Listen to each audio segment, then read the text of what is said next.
Hello friends, welcome to kuboos kitchen.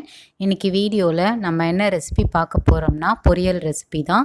அரைக்கீரை பொரியல். இந்த ரெசிபி பார்த்திங்கன்னா வாரத்தில் 2லேருந்து 3 முறை எடுத்துக்கிட்டிங்கன்னா உடம்புக்கு அவ்வளோ நல்லது. இந்த ரெசிபி எப்படி செய்கிறதுன்னு பார்க்குறதுக்கு முன்னாடி இது வரைக்கும் நீங்கள் நம்ம சேனலை சப்ஸ்கிரைப் பண்ணாமல் இருந்தீங்கன்னா மறக்காமல் சேனலை சப்ஸ்கிரைப் பண்ணுங்கள், லைக் பண்ணுங்கள், ஷேர் பண்ணுங்கள், கமெண்ட்ஸ் பண்ணுங்கள். மறக்காமல் பெல் நோட்டிஃபிகேஷனை கிளிக் பண்ணுங்கள். அப்போ தான் நாங்கள் அப்லோட் பண்ணுற வீடியோஸ் வந்து உங்களுக்கு உடனுக்குடன் வந்து சேரும். வாங்க இந்த ரெசிபி எப்படி செய்கிறதுன்னு பார்க்கலாம். கிச்சனுக்குள்ளே போகலாம். இந்த ரெசிபிக்கு மெயினான இன்க்ரீடியண்ட்டே அரைக்கீரை தான். அரைக்கீரை ஒரு கட்டு வாங்கி நல்லா அலசிட்டு கிள்ளிட்டு இந்த மாதிரி கட் பண்ணிவிட்டு நான் ஒரு பாத்திரத்தில் எடுத்து வச்சுட்டேன். 2லேருந்து 3 முறை நல்லா வாஷ் பண்ணிக்கோங்க கீரையை. இந்த மாதிரி சின்ன சின்னதாக கட் பண்ணி எடுத்துக்கோங்க. இப்போ கீரை பொரியல் செய்ய ஆரம்பிச்சிடலாம். கேஸ் ஸ்டவ் ஆன் பண்ணிவிட்டு கடாயை வச்சுட்டேன். கடாய் நல்லா சூடாகட்டும். சூடான பிறகு நம்ம கடலெண்ணெய் சேர்த்துக்கலாம். 2 டேபிள் ஸ்பூன் அளவு வந்து கடலெண்ணெய் சேர்த்துக்கிறேன். எண்ணெய் நல்லா காயட்டும். காஞ்ச பிறகு நான் 1/2 டேபிள் ஸ்பூன் அளவு வந்து கடுகு சேர்த்துக்கிறேன். கடுகும் நல்லா பொரிஞ்சு வரட்டும். கடுகும் இப்போ நல்லா பொரிஞ்சு வந்துருச்சு. இப்போ உளுந்தம்பருப்பு 1 டேபிள் ஸ்பூன் அளவு வந்து சேர்த்துக்கலாம். அடுத்து 1 டேபிள் ஸ்பூன் அளவு வந்து கடலைப்பருப்பு சேர்த்துக்கலாம். உளுந்தம்பருப்பும் கடலைப்பருப்பும் நல்லா வந்து பொன்னிறமாக வர வரைக்கும் எண்ணெயிலே வறுபட்டு வரட்டும். இந்த ரெசிபி செய்கிறப்போ நீங்கள் வந்து மீடியம் ஃப்ளேம்லேயே வச்சு செய்யுங்க. அடுத்து வந்து சிட்டிகளை வந்து பெருங்காயத்தூளை வந்து சேர்த்துக்கலாம். பெருங்காயத்தூளை சேர்த்ததும் இம்மீடியட்டாக நம்ம வந்து வதக்கி விட்டுக்கலாம். இப்போ பாருங்கள் நல்லா கோல்டன் ப்ரௌன் கலர் ஆயிடுச்சு. இப்போ நான் வந்து 5லேருந்து 6 பல் பூண்டு வந்து தட்டி சேர்த்துக்கிறேன்.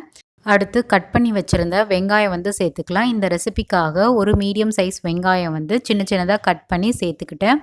அடுத்து காரத்துக்காக வரமிளகாய் சேர்த்துக்கிறேன். நான் 5 வரமிளகாய் வந்து பிச்சு போட்டு சேர்த்துக்கிறேன்.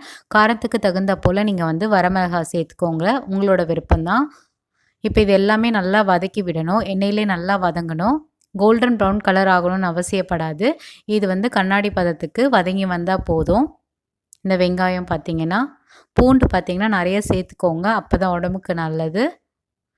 இப்போ நல்லா வதங்கி வந்துருச்சு. அடுத்து நம்ம வந்து கட் பண்ணி வச்சுருந்த கீரையை வந்து சேர்த்துக்கலாம். கீரை வந்து இனிஷியலாக நிறைய இருக்கா மாதிரி தான் இருக்கும். வதங்கிருச்சுன்னா கொஞ்சமாக ஆயிரும். ஸோ ஒரு கட்டு கீரை வந்து போதுமான அளவு தான் ஒரு 4 பேர் சாப்பிட்றதுக்கு. இப்போ கீரை முழுசையும் எல்லாத்தையும் சேர்த்தாச்சு கடாயில். இப்போ நல்லா வந்து வதக்கி விடணும் கீரையில். தண்ணிலாம் வந்து சேர்த்துக்கக்கூடாது. தண்ணி சேர்த்திங்கன்னா ரொம்ப வந்து கொலன்னு ஆயிரும். தண்ணி சேர்க்காம தான் இந்த பொரியல் செய்யணும். இப்போ வந்து தேவையான அளவு வந்து உப்பு சேர்த்துக்கலாம். 3/4 டேபிள் ஸ்பூன் அளவு வந்து உப்பு சேர்த்துக்கிறேன். உப்பு உங்களுக்கு சுவைக்கு தகுந்த போல் சேர்த்துக்கோங்க. உப்பு சேர்த்ததும் இமீடியட்டாக நீங்கள் வந்து வதக்கி விடுங்க. அப்போ தான் உப்பு எல்லாமே ஒன்றோட ஒன்றா நல்லா வந்து மிக்ஸ் ஆகும். இப்போ பாருங்கள் கொஞ்சம் கொஞ்சமாக வந்து கீரை சுருங்குனதை நமக்கு கண்கூடாக பார்க்குறோம். இப்போ நம்ம வந்து லிட்டை போட்டு க்ளோஸ் பண்ணி நல்லா வேக வச்சு எடுக்கலாம். இப்போ லிட்டை திறந்து பார்ப்போம். நல்லா வதக்கி விடுவோம் 1 மோர் டைம் வந்து.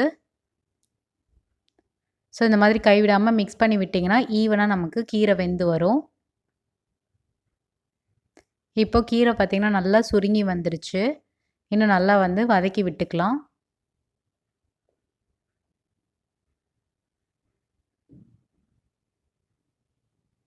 இப்போ கீரை ஆல்மோஸ்ட் வந்து நல்லா வந்து வெந்துருச்சு. இப்போ நம்ம வந்து தேங்காய் துருவலை வந்து சேர்த்துக்க போகிறோம். நான் வந்து 1/2 மூடி தேங்காய் வந்து சின்ன சின்னதாக கட் பண்ணி மிக்சர் ஜாரில் பொடிச்சிட்டு இப்போ 3 டேபிள் ஸ்பூன் அளவு வந்து தேங்காய் துருவலை சேர்த்துக்கிறேன். கொஞ்சம் கொஞ்சமாக தேங்காய் துருவலை சேர்த்து நீங்கள் வந்து மிக்ஸ் பண்ணி விட்டுக்கோங்க.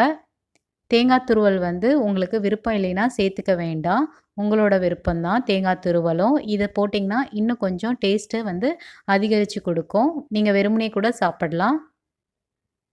இப்போ தேங்காய் துருவலை சேர்த்ததும் நல்லா வந்து கலந்து விட்டாச்சு. இப்போ கேஸ் ஸ்டவ் வந்து இமீடியட்டாக ஆஃப் பண்ணிடலாம். ரொம்ப நேரம் வந்து வேகணும்னு அவசியப்படாது தேங்காய் துருவலை சேர்த்ததும். இப்போ சுட சுட இது வந்து ஒரு பிளேட்டில் வந்து சர்வ் பண்ணிடலாம். இது சாதத்தோட சைட் டிஷ்ஷாக வச்சு சாப்பிடலாம். அப்படி இல்லைனா சாதத்தோட பிசைஞ்சியும் சாப்பிடலாம். இந்த கீரை பொரியலை பார்த்திங்கன்னா இது வெரைட்டி ரைஸு, காரக்குழம்பு, ரசம் சாதம், சாம்பார் சாதம் இதனோட வச்சு சைட் டிஷ்ஷாக சாப்பிட்றதுக்கு ரொம்ப சூப்பராக இருக்கும். ரொம்ப ஹெல்த்தியான ரெசிபியும் கூட. கண்டிப்பாக வீட்டில் நீங்கள் ஒரு முறை இந்த ரெசிப்பியை செஞ்சு பார்த்துட்டு எப்படி இருக்குன்றது எங்களுக்கு மறக்காமல் கமெண்ட்ஸில் தெரியப்படுத்துங்க.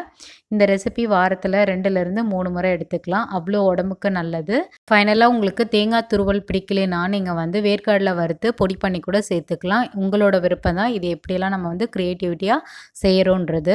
வெயிட் லாஸ் ஜேர்னியில் இருக்கவங்க கண்டிப்பாக இந்த அரைக்கீரை வந்து நம்ம எடுத்துக்கிட்டோம்னா சீக்கிரமாக நமக்கு வெயிட் லாஸ் ரிசல்ட்டும் தெரியும். இந்த ரெசிபி பிடிச்சிருந்தா மறக்காமல் சேனலை சப்ஸ்கிரைப் பண்ணிவிட்டு சப்போர்ட் பண்ணுங்கள். அதே போல் உங்களோட ஃப்ரெண்ட்ஸ் அண்ட் ஃபேமிலிக்கும் இந்த வீடியோ ஷேர் பண்ணுங்கள். இதே போல் வேறு ஒரு டிஃப்ரெண்ட்டான ரெசிபி வீடியோவில் நம்ம சந்திக்கலாம். பாய்.